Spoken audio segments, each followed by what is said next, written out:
Whatever you do at the crossroads, don't turn left. This is the first line in a book that Avery claims he did not write. 2 weeks ago, a YouTube channel called Avery the Mayo uploaded a YouTube video titled Weird Book I Did Not Write, where he shows us a mine that supposedly he never built. Inside the mine is a chest that Avery did not place, and inside the chest is a book that Avery did not write. Inside the book is a very strange message. Whatever you do at the crossroads, don't turn left. Don't be fooled, it's listening.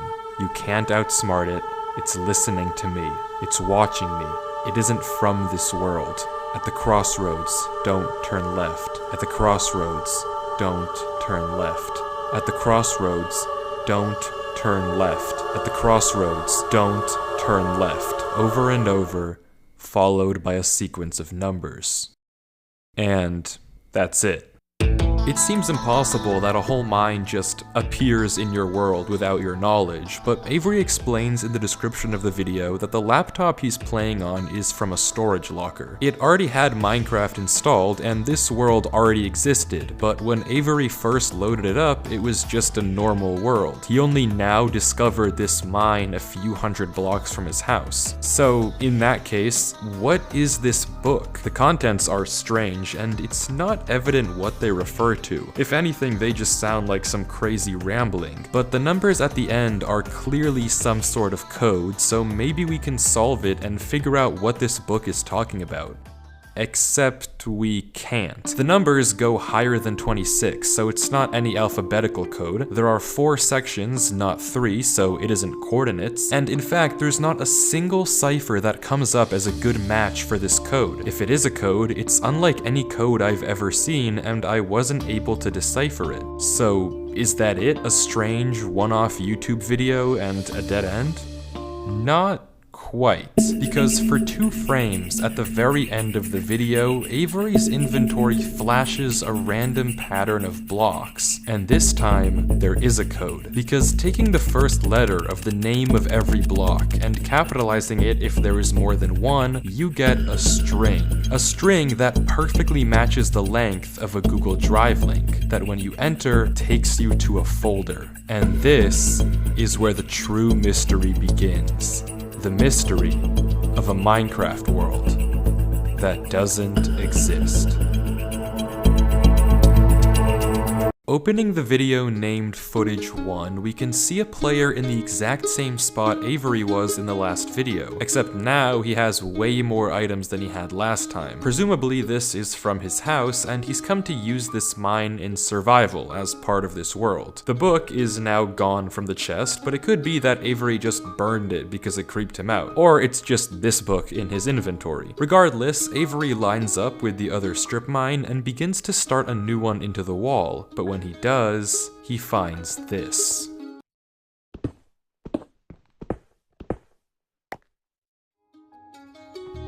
Nothing weird, it's just a cave, and Avery walks in to begin exploring, until he stops and sees this.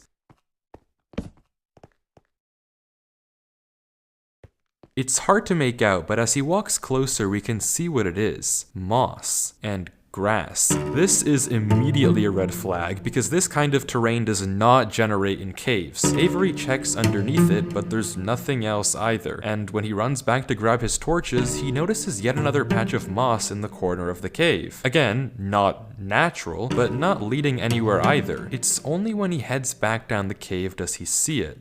A tree. Avery approaches the clump of greenery, and there it is. A tree unlike any other oak tree in the entire game. Whatever this is, it isn't normal. Avery backtracks a bit, and we get a better look at this shrub, for lack of a better word. And after some hesitation and circling around it, Avery decides to try mining the tree.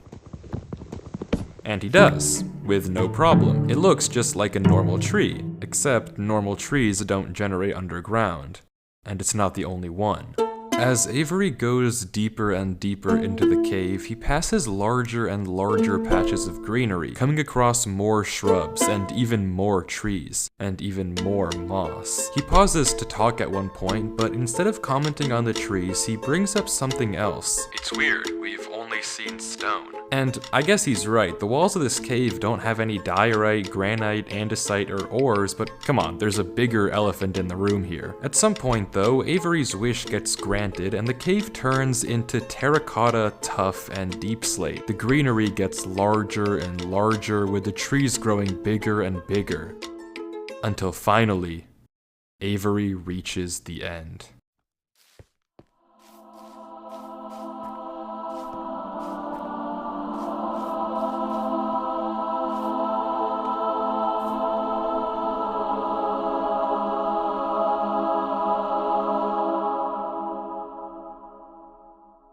Avery stops for several long seconds, just taking everything in. The room is a giant cave of green, with strange, unnaturally large trees forming a staircase on the back wall. The floor is covered in a massive field of moss, scattered with the strange trees we saw earlier. Avery slowly heads down the cavern wall, being careful not to take too much damage while maneuvering his way to the bottom. He looks around in awe as he explores the chamber, and from closer up, we can see a tunnel right between the massive tree gates. Avery searches around the trees for a few minutes, seemingly mesmerized by the build, and we can see that these gates are made of trees stacked on trees stacked on trees, made of spruce, mud, and oak. But the question here is obvious. What is this place? This kind of terrain, obviously, doesn't generate naturally, so who made it, and how does it just appear in Avery's world? Well, if there's any answer to that question,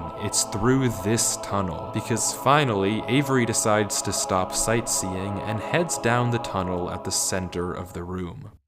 Avery walks through the mud brick tunnel, turning to glance behind him every few steps, but of course, nothing is there. The world is set to single player. At least, it seems that way. Until this happens. Something is wrong. It's almost impossible to notice, but at the far edge of the tunnel, the first pair of torches have suddenly been wiped out. Avery stares for a few seconds and continues walking. Another pair of torches is gone. I'm not scared of torches turning off.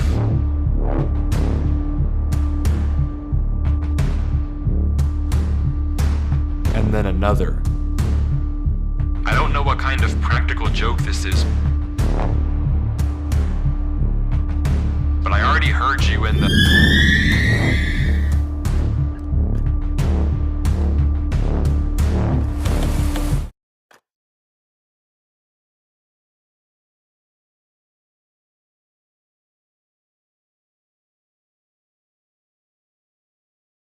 I'm not scared of a game.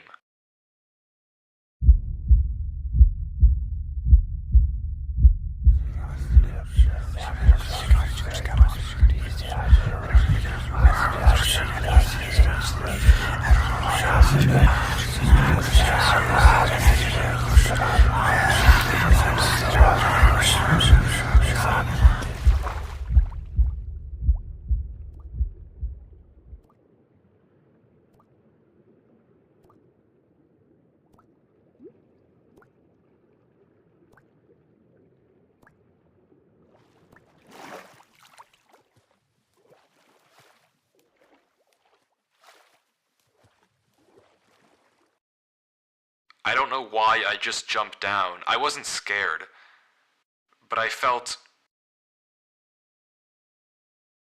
compelled. I've never felt like that in my life.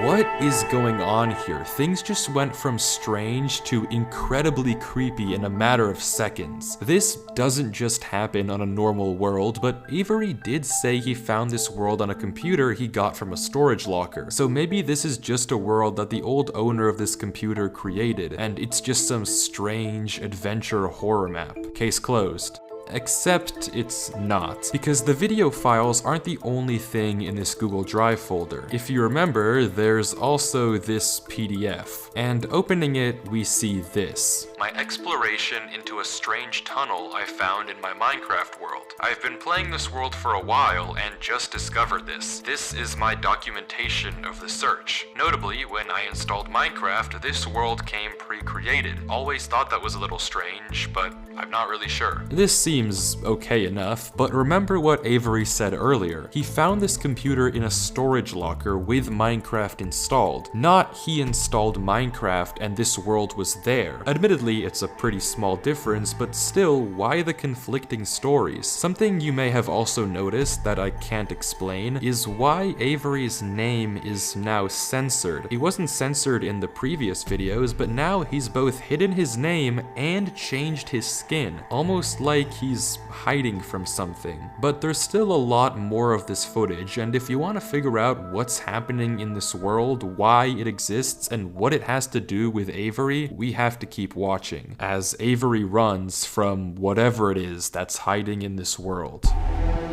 Avery says he has to keep moving, even if he doesn't exactly know why, and the only way to go is down. Avery takes a leap into the giant pool of water before him and swims down into a junction of tunnels. After some hesitation, he burrows himself in the left wall for air before swimming down the left tunnel. He continues to navigate through the dark water, the tunnel getting narrower and narrower, with no end in sight. Until it opens into a giant cavernous room with just enough space at the top to get a bit of air. When Avery descends again, we can see tunnel openings sprawling across the walls. Avery scans around. There's no marker of where to go, just tunnels upon tunnels as far as the eye can see. And then he hears it. The same sound as when the whispers played previously. Avery rushes to dig into the wall, and as he blocks himself in, we can hear the whispers again.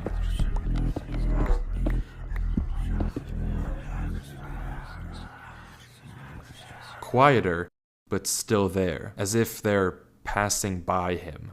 When the coast is clear, Avery digs out. But now what? He has no choice but to gamble on a tunnel and hope it's correct. He scans the walls again, no obvious sign of which one to pick. So finally, he rolls the dice.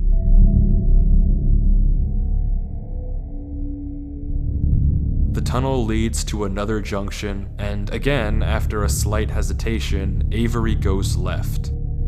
The tunnel continues, getting narrower and narrower and narrower, until finally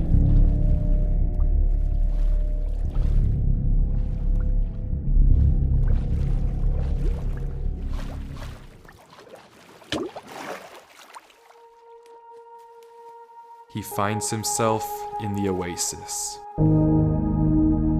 Avery looks around the room, strangely, almost peaceful. He's in the middle of a square pond, flanked on all sides by the same uncanny trees. He stares off at the water for a second before towering up and getting a good look around. Nothing but trees as far as the eye can see. For a moment, he pauses, before something snaps, and he crafts a boat to get to the center of the lake. Without hesitation, he dives down into the tunnel and plugs up the hole. He makes another trip for good measure, plugging it even further. If this thing comes through here again, it has to break that, but I need to explore. He sails back to the edge of the lake. What it can't avoid doing is loading the chunk. Avery chops a few trees and crafts a hopper with the spare iron in his inventory. His plan is simple: set a trap for the thing following him. But wait, did I miss something? Because how does he know that something is following him? Sure, those torches turned off, and yeah, we heard those noises before, but there's actually an even stronger piece of evidence I haven't mentioned. Remember when Avery said this? I already heard you in the cave. Well, it took me a second to figure out what exactly he meant, but then I heard this. It's almost impossible to make out, but on a few separate instances while Avery was walking in that original cave, he would randomly pause for a second or two, and now we know why. He was listening. Every time he paused, for just a brief moment, you could hear footsteps on the stone behind him, stopping just a fraction of a second too late to be quiet. But okay, if something is somehow really following Avery in a single-player world, how can he stop it, or at least get it to reveal itself? Well, that's exactly what he's doing right now. Like he said, he needs time to look around and explore this world, but while he's gone, anything can just swim through the hole and replace the blocks to make it look like nothing happened. But if Avery turns down his render distance and puts items in this hopper, if he then goes far enough away and unloads the chunk, the only way for the hopper to be empty when he returns is if something loaded the chunk while he was gone. And then, whatever was following him would be exposed. The trap is set. Now it's time to explore.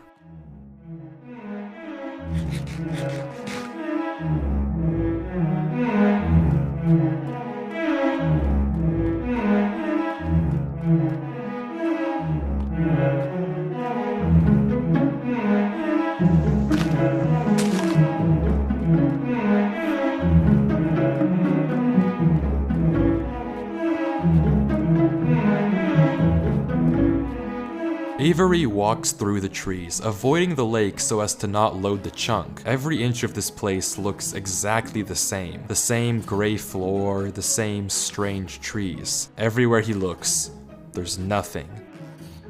Until, just in the corner of the screen, there's a sign. But it's hard to spot, and Avery doesn't seem to see it, and he keeps walking.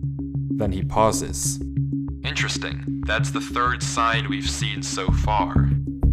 What?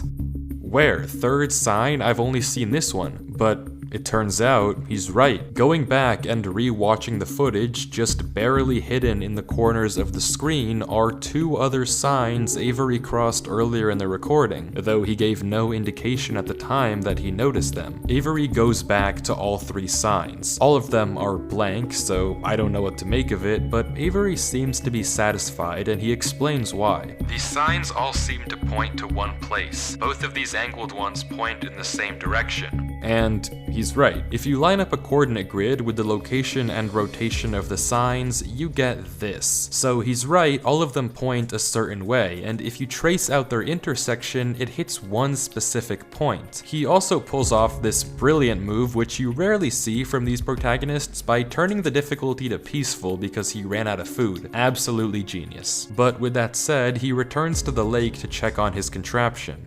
And nothing showed up. Items are still flowing out of the hopper, which would be impossible if anything had loaded the chunk. Avery tells us exactly this. Nothing came through. Not to mention, the blocks are still in the same position Avery placed them to plug the hole. Now that he's shaken off whatever was following him, Avery sails back, presumably to find the intersection points of the signs. But before he does that, he opens up chat and says this. Something is here. What? How? Why is Avery saying that? Why isn't he sending it in chat? What did he see? I don't know if it can hear me, but I'm not taking any chances. The grass block. When Avery left the chunk, he didn't just set one trap for the entity, he set two. Without mentioning anything to us, he placed a grass block next to a block of dirt. In Minecraft, grass can't spread if the chunk isn't loaded. The only way that this block is now grass is if something other than Avery loaded this chunk. I'm not scared, but my gut says to keep moving.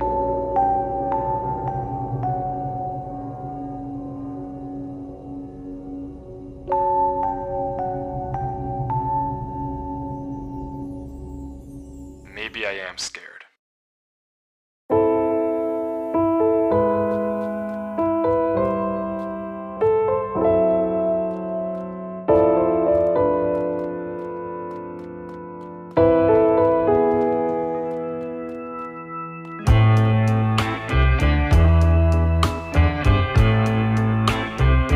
The other sign was pointed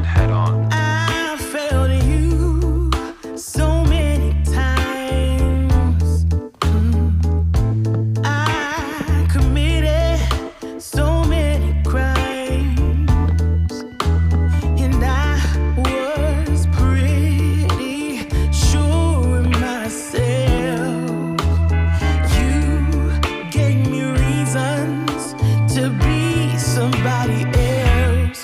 Baby, I'm home again.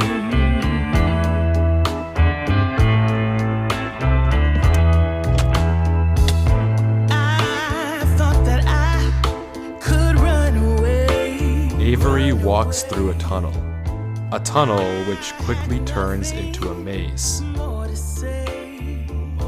And slowly but surely, dead end after dead end, Avery navigates through it.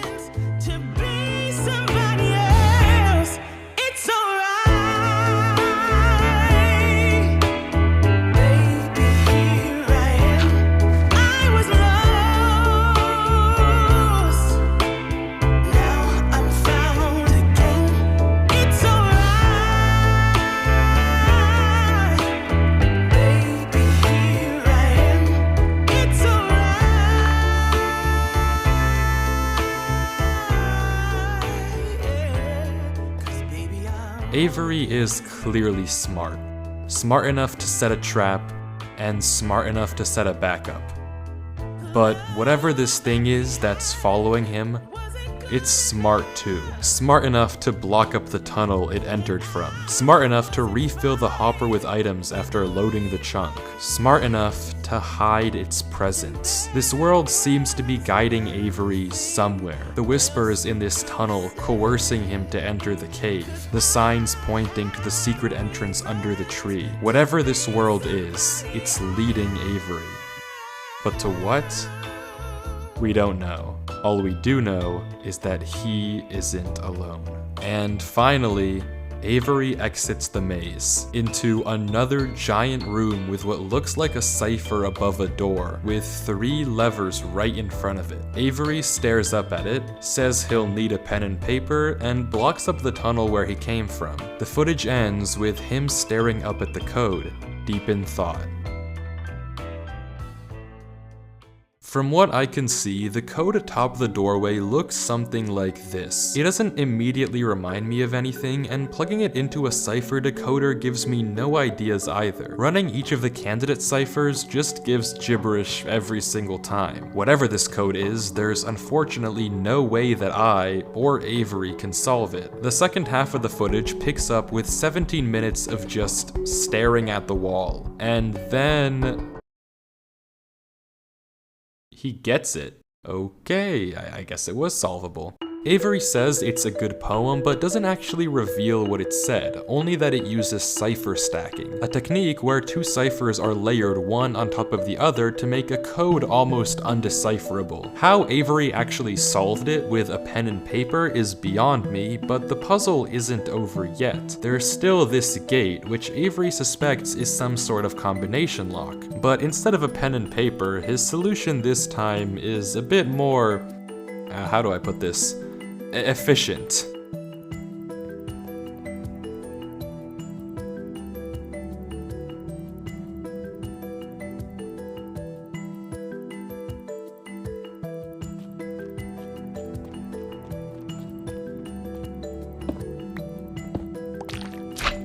And with that, wait. Who's Durlord 3? For the first time in this footage, Avery's sensor bar lingers for just a second too short, and we get a glimpse of the name. This isn't Avery's name. This isn't Avery's skin. Maybe the reason that we got 2 different stories about where this world came from is because the player we've been watching this entire time isn't Avery at all. But if that's the case, then who is this? The world at the beginning is clearly the same one that Avery was playing on. So what's going on here? If it is Avery on an alt account, why the conflicting stories in the description and the document? And if it's not Avery, then who is this other person, and why are they claiming that this is their world they found? I genuinely just don't know, but the only way to find out is to keep watching as Durlord walks through the tunnel after the puzzle and finds himself in the village.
It's empty. This village is strange. It's clearly abandoned, if the cobwebs and literal holes in the roof didn't make that obvious, and all the chests and containers have nothing inside of them. There's also an interesting amount of yellow in the carpets, beds, and flooring, but wherever Durlord looks, he can't find anything of interest. No lead on where to go or what to do from here. The fountain and statue in the town center is by far the most eye-catching decoration here, but like we can see, it too is empty. There's no path to take from there. So, is this the final area then? The final answer to what's been going on with this world and what's been following him? I'm not sure, and clearly Durlord isn't either, since he keeps looking around for anything out of the ordinary, anything that might give him a clue of where to look next.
They think that devotion will save them. Rest assured, it will not.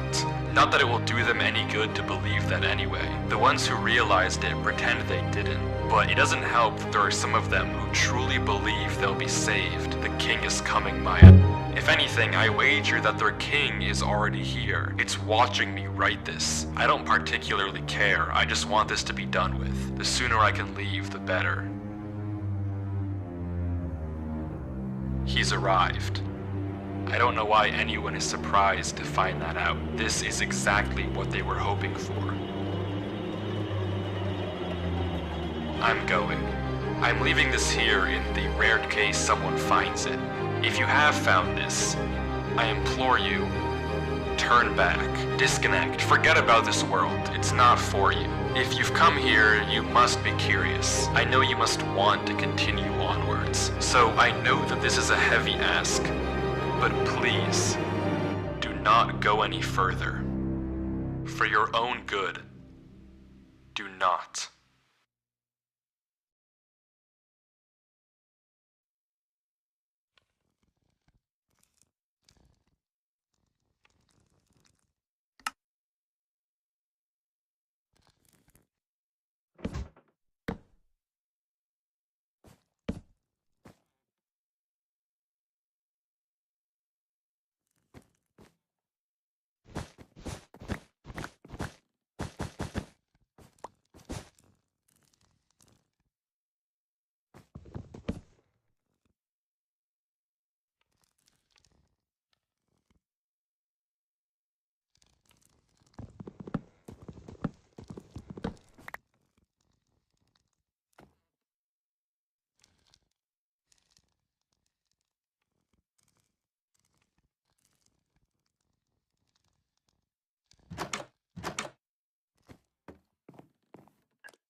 crossroads.